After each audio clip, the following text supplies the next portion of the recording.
Welcome to Halton Police, the True Blue. I'm Jason Agnew, pleased to be joined today by Superintendent Sue Biggs from 3 District. Thanks for doing this today.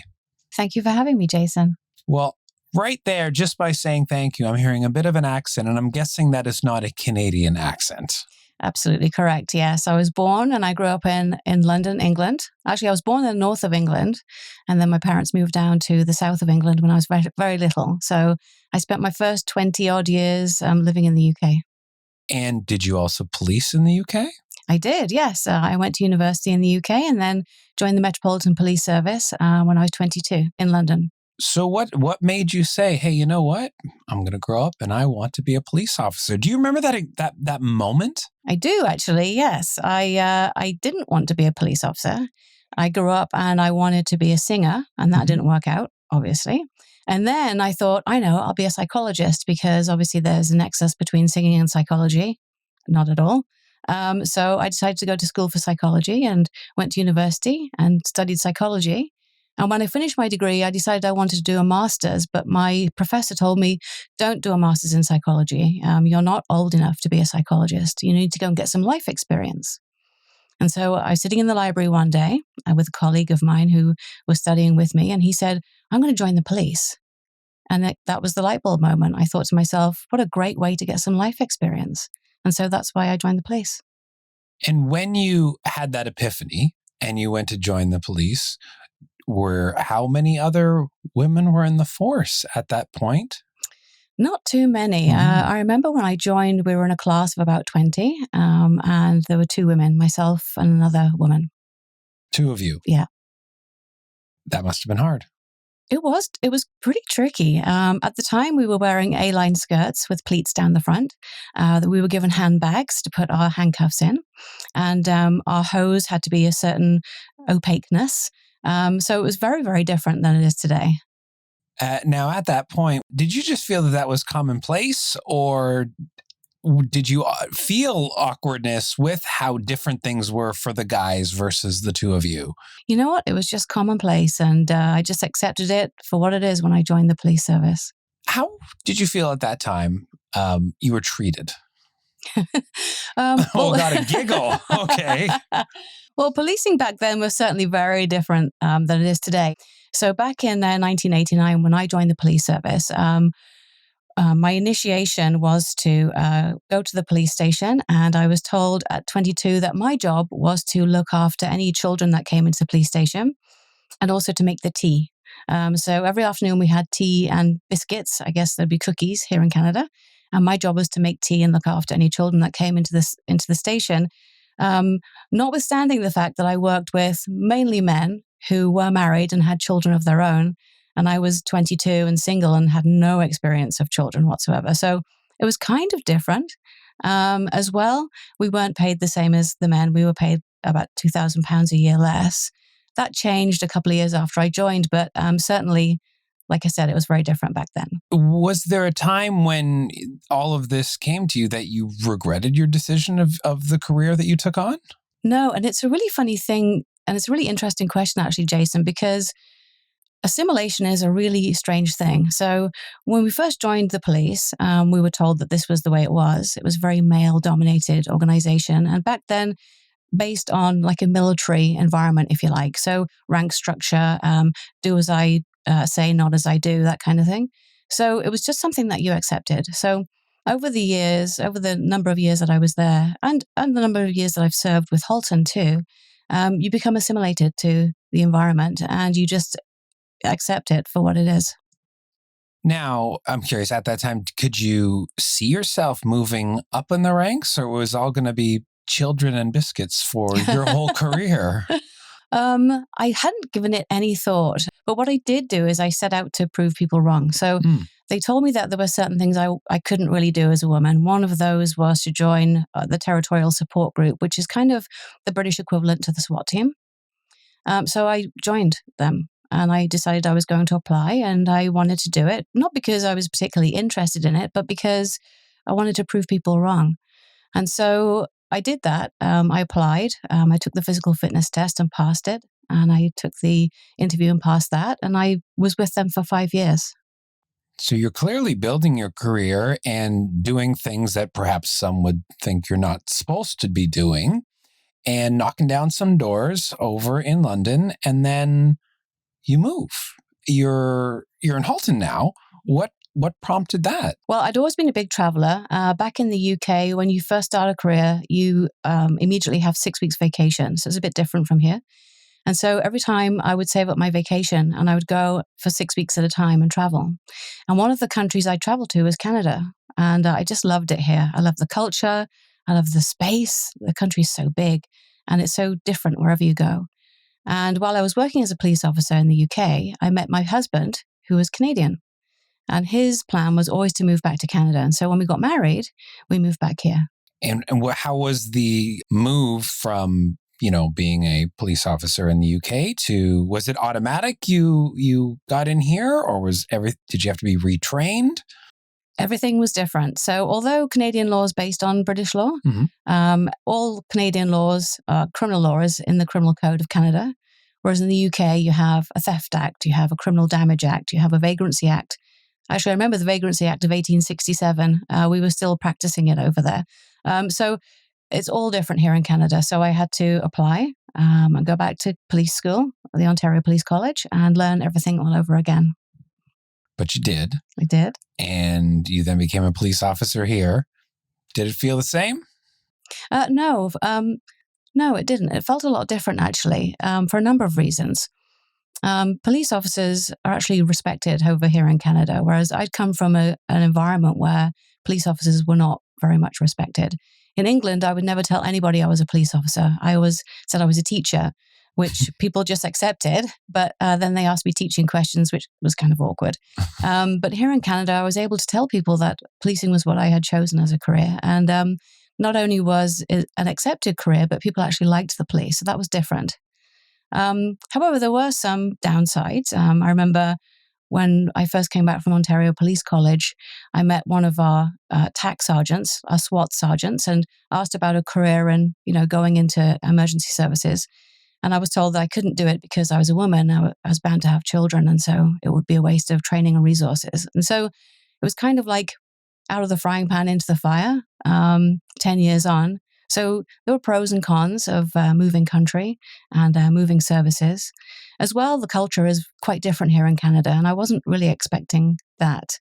But over the years, I've got used to that, and I love it here. You mentioned the culture is different. How did you find the culture is different, and how did that affect what you were doing policing? Well, I think I was a little bit naive because I thought I was moving from a predominantly white English-speaking country to a predominantly white English-speaking country. That was my perspective at the time.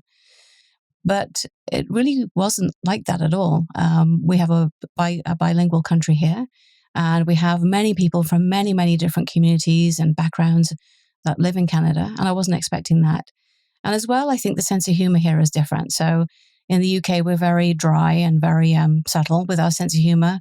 And here I tried that and no one laughed. So I immediately felt like I didn't know what I was talking about. So just little subtleties like that.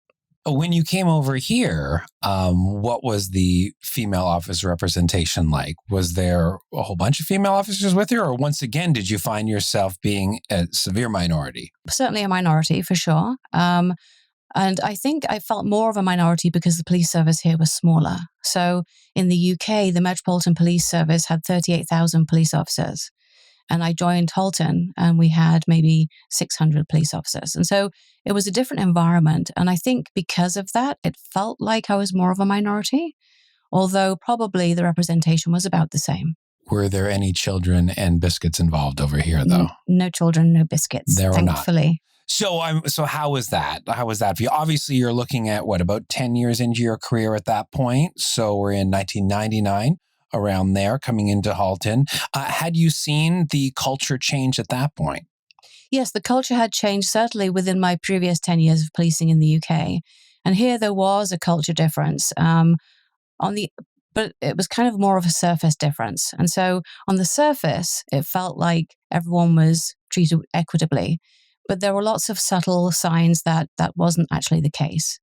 And I found that as I progressed in my career with certain jobs that I did. So, for example, if I went if I interviewed for a particular role, such as domestic violence unit, which is now called intimate partner violence unit, I was told that I only got that because I was a woman. Or if I went for promotion, I was told I was a check in the box. They needed a certain amount of women to make it look like it was really balanced. And so it wasn't very overt, not as overt as it was in the UK, no tea and biscuits, but certainly the undercurrent was there that there certainly were inequities, yeah. So how did you take that though? Because you attain the position and it's said that you're a check in the box. What's your perspective on that? Because you did proceed with those positions. Did you use that to take advantage of it and run with it? Well, no, I didn't want to because I didn't want to be a check in the box. I wanted to get the job because I was the best candidate for that job. And being a check in the box is the ultimate offensive comment that anybody could make, right? So, no, I didn't want to be a check in the box. And like I told you before, I had 10 years of assimilation. By the time I had come to Canada and been promoted to sergeant, I had another 10 years service. So I had 20 years of people constantly telling me that I really wasn't good enough. And the phrase death by 1,000 paper cuts springs to mind because if you get told once you're not good enough for something but just got it because you're a woman, you might brush it off. But this 1,000th time that you get told the same thing, you kind of start to believe it. And so I was in a position where I applied for jobs, I applied for promotion, and I was successful, but I didn't really think that I deserved to be there. And so it really undermines your self-confidence and makes you less likely to apply for something moving forward. So why did you stick with it? Well, I think because I wanted to prove people wrong. I think as well, I had a number of mentors that stood behind me and told me that I was worthy of whatever it was I was doing and I was worth it and that I was just as talented as other people. And therapy, I went to therapy and I really talked it through with a therapist. And I decided that if people I trusted were telling me I was good enough and the therapist was revealing to me that I was good enough, then I was good enough. And so that pushed me forward. And as well, I didn't want other people to experience what I'd experienced. And if not me, then who? Who was going to do it? So that's why. Well, tell me more about that though, because as you came up the ranks and attained these positions, did you make it a personal mission in your career to try to, not have others go through what you went through? What steps did you take to make that happen? Well, yeah, I did. So, and again, it's very difficult to be, I don't know whether you can understand, it's a very difficult position to be in when you have suffered, discrimination. There's a certain part of you that feels that because you get over it, then you've achieved something really great. So you kind of want others to have to go through what you went through to prove that they were good enough. And I know that sounds very negative, but to fight against that and actually make things less challenging for other people is a very difficult thing to do personally.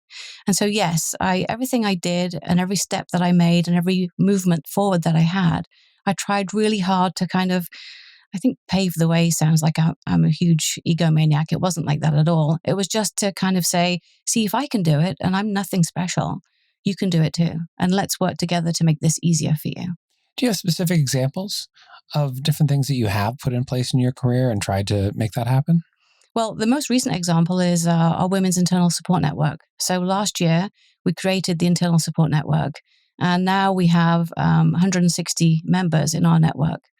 And that network is really for sworn and civilian members who are females or who identify as being females in our police service to come together and talk to each other about different challenges they've had, personal and professional, different conversations they've had to have, and so that we can all support each other. And don't get me wrong, it's not me reaching back and pulling people forward. I'm not this big heroine. It really is for us all to learn from each other. So we have new members that join our police service every day who have talents and gifts that I only wish I would have had when I was their age. And I want to learn from them. I want to learn about their resiliency. I want to learn about how they do things. And likewise, if they're having a tough time, I like them to think that they can reach out and talk to me. And if I can't mentor them through that particular situation, I can connect with them with somebody who can.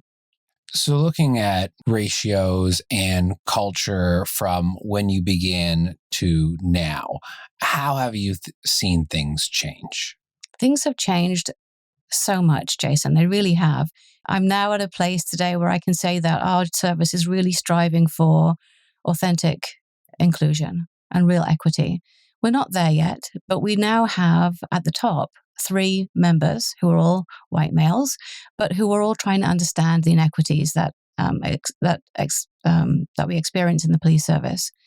And they're all trying really hard to walk a mile in our shoes and everybody else's shoes and trying to make things how they should be.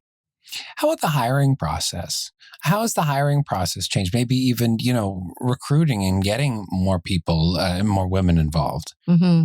Yeah, it has changed. Certainly from when I joined, I was told I was lucky to be even offered an interview, even with 10 years of policing experience back in the UK. But here now we do an awful lot of outreach to as many communities as we possibly can. And we leverage the diverse talents of police officers that we have within our service to go out and speak to people from their own communities to say why policing is a really good career and it's a really positive career for people. And so I think we've climbed down off our high horse as police, and we've said this is a job just like any other job. But we're looking for some really unique, talented people to come forward and join us and be part of our family. And we're recognizing those talents that people bring to the table that we wouldn't have recognized before. Those really human skills, So empathy, emotional intelligence to start with. All of these things that people bring that perhaps in the past we wouldn't have looked for. We would have looked for more strength-based assets, such as, how many pounds can you bench press, or how fast can you run around the building, or whatever it might be. And don't get me wrong, you still do need to be physically fit. But really, policing has evolved from there. Many, many, many of our calls are mental health-related calls. And so you really need to have the mental dexterity to be able to deal with those kinds of things, right? So we've changed. We're looking for different people, and we're getting some really talented people. Now, the issue is, how do we stop them from being assimilated into the old ways of policing? And so, we work really, really hard to help people, individuals, sworn and civilian, to maintain those really special things that, light them up when they walk in a room, and try and stop them being assimilated. And I think as a lot of the older generations of police, myself included, start to leave or retire, that will be easier. It'll be much easier because we are a much more accepting environment. Well, you're also a mom. Would you recommend this as a career for your daughter? Now, that's a really tricky question. I think probably until about 5 years ago, I would have said no. What's changed in the past 5 years, though? Our police service has changed. And like I said to you before, we are more open to not just accept people with varying backgrounds and varying skills, but we're more open to looking at what our pitfalls are, what our faults are, and how we put those right. So, for example, we had a workplace harassment policy that was written a while ago, which is very process-driven. It's very sort of like for the service to cover themselves in case somebody makes a complaint. And we all know that there's lots of police services in the media right now because of the harassment policy and harassment complaints. And we don't want to be that police service. So we partnered with a human rights lawyer to really pick apart our policy. And it sounds really boring talking about policy, I know. No one's more bored about policy than me. But really, that's where it starts. And so if you have a process-driven policy and not a human-driven policy, no one's going to come forward and report harassment. No one's going to come forward and report sexual harassment because it's not safe. So the human rights lawyer really educated us that we're not just trying to put together a policy to deal with sexual harassment and harassment. We're trying to put together a policy to stop it happening in the first place. And we didn't see that until very recently. So these are some really big strides forward that we're making as a service. And that's why I would say in the last 5 years, I would recommend this career to my daughter. So right now we're doing a podcast. We don't know who's watching this. There could be some young girls watching this right now, looking at you and hearing how difficult it was for you. But what would you say to them if they are considering a career in the police force? I would say to them, carefully think about it. Come in, have a chat. Come talk to me. Talk to any female officer or any female member you see. Come talk to us and we'll tell you the truth about our career and what policing is today. And come for a ride along. And know that when you join our police service, there are people like me here and others, men and women, who want to be your police family, who want to be your parent in policing, and I want to look after you and make this a safe place for you. That's what I would say. Would you do it all again? Yes, I think I would. I think I would. I went back to university part-time and got my master's in psychology. And I think I can't be a psychologist now because I'm too old, but I honestly think that if I couldn't be a psychologist, this is the next best thing because we use psychology all day, every day out there in the streets. So yeah, I think I would. I mean, right there, that's a ringing endorsement. I'm happy you said yes, but it seemed like a bit of an epiphany as you did that. I think that's a great note to end it on. Sue, thank you so much for being here today. Appreciate it. Thanks very much, Jason. If you liked what you heard on today's episode, please check out other episodes of Halton Police: The True Blue on YouTube, Spotify, Apple Podcasts, or wherever you get your podcasts. Keep up to date with us on social media under the handle @Halton Police.